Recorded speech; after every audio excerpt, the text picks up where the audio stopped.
Bonjour et bienvenue dans cette troisième vidéo de la mini-formation dédiée au growth hacking. Dans la vidéo 2, j'espère que vous avez bien compris les 4 clés qui vont vous permettre d'implanter le growth hacking dans votre entreprise.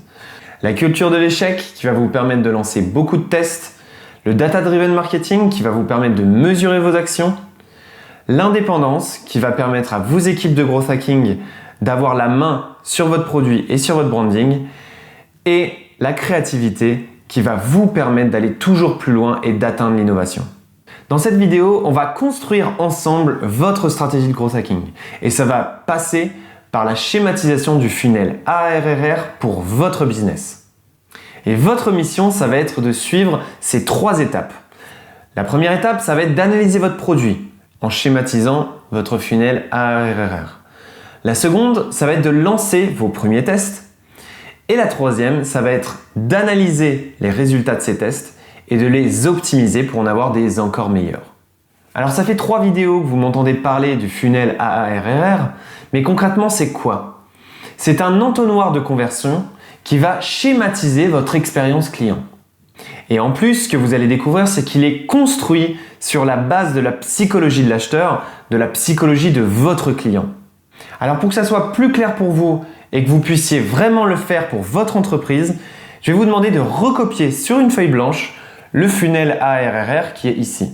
Et il va falloir que vous attribuiez à chaque étape de ce funnel votre étape correspondante dans votre expérience client de votre business. La première étape, c'est l'étape d'acquisition. Ça va être toutes les sources de trafic qui mènent vers votre site. Pour vous donner quelques exemples, ça va être Facebook, Google Ads, Twitter, ou alors les médias ou journaux qui parlent de vous et font un lien vers votre site.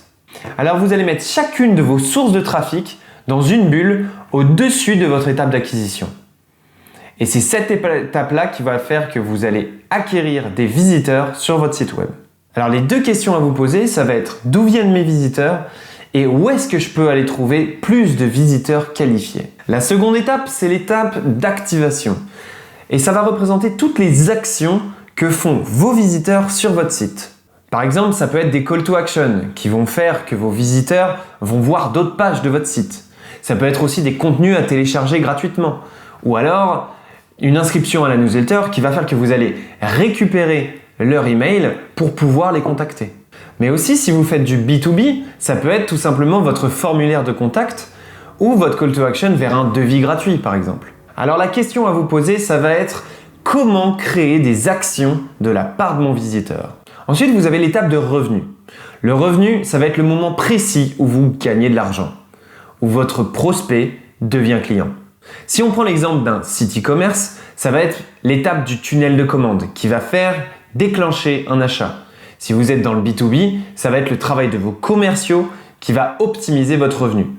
Plus vos commerciaux sont efficaces, plus votre tunnel de commande est efficace, plus vous allez augmenter votre revenu. Et la question que vous allez vous poser pour trouver cette étape de revenu, c'est comment faire pour augmenter le revenu par client. La 4e étape, ça va être l'étape de rétention. Et concrètement, en fait, c'est la fidélisation de vos clients. Alors ça va être toutes les actions que vous allez mener pour faire revenir les gens sur votre site, revenir les gens sur votre application, ou alors acheter de nouveau chez vous si vous êtes par exemple en e-commerce. Et la question que vous devez vous poser, c'est comment faire pour que mes clients reviennent chez moi? Enfin, la 5e et dernière étape, c'est l'étape de référence qui va transformer vos clients en ambassadeurs. Par exemple, pour améliorer la référence, vous avez des systèmes de parrainage ou des systèmes d'affiliation.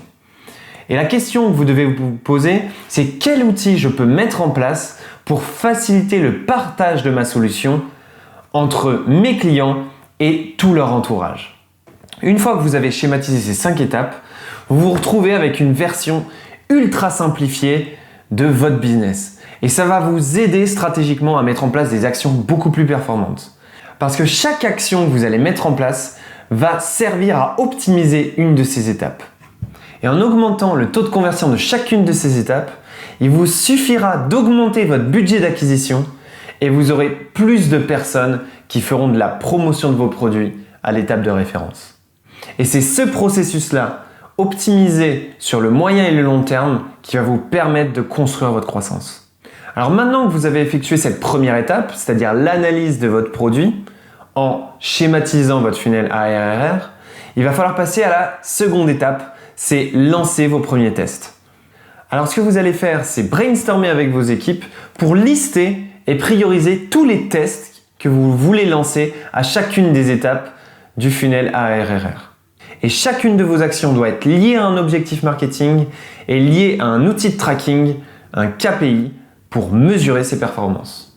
Et enfin, vous arriverez à la troisième étape qui est la mesure et l'optimisation. Et à cette étape, il n'y a qu'une seule chose à retenir. C'est que vos tests, quand vous les mesurez et les analysez, il n'y a pas de zone grise.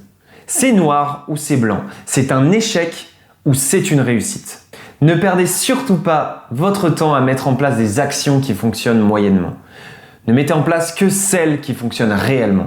Et ensuite, si ce test est une réussite, eh bien à ce moment-là, vous rentrez dans une période d'optimisation pour améliorer encore et encore les résultats de ce test. En mettant en pratique ces 3 étapes, vous vous rendrez compte que vous allez constamment améliorer chacune de vos étapes de conversion. Vous allez pouvoir implémenter un marketing 100% data-driven et surtout prendre des décisions beaucoup plus performantes pour vos futures actions. Donc comme je vous l'avais dit en introduction, cette mini-formation est consacrée à un tour à 360 degrés du growth hacking, c'est-à-dire aux bases pour implanter le growth hacking dans votre business. Et si vous avez quelques questions que ce soit, n'hésitez pas à nous répondre par email pour nous les poser. Pour ceux d'entre vous qui souhaitent aller encore plus loin pour mettre en place leur stratégie de growth hacking, sachez qu'on a créé une formation complète de growth hacking avec le MAS Formation. C'est un sprint intensif de 2 jours qui va nous permettre de construire ensemble votre stratégie de growth hacking pour votre croissance. Vous allez vous trouver en conditions réelles de travail de growth hacker et vous allez en sortir avec un plan d'action à 3 mois avec toutes vos actions de stratégie de growth hacking. L'intérêt pour vous, c'est que vous aurez une stratégie complète dédiée à votre entreprise, une immersion totale dans l'univers du growth hacking et surtout vous découvrirez que ce n'est pas seulement une formation théorique. Non, on va construire ensemble votre stratégie de croissance. Il y a un réel accompagnement et vous vous en sortirez avec un plan d'action à 3 mois. Vous trouvez toutes les informations sur la formation complète juste en dessous de cette vidéo et n'hésitez pas à nous envoyer un email avec toutes vos questions. Sur ce, j'espère qu'on pourra travailler ensemble sur votre stratégie de growth hacking. Je vous souhaite une très bonne journée et à bientôt.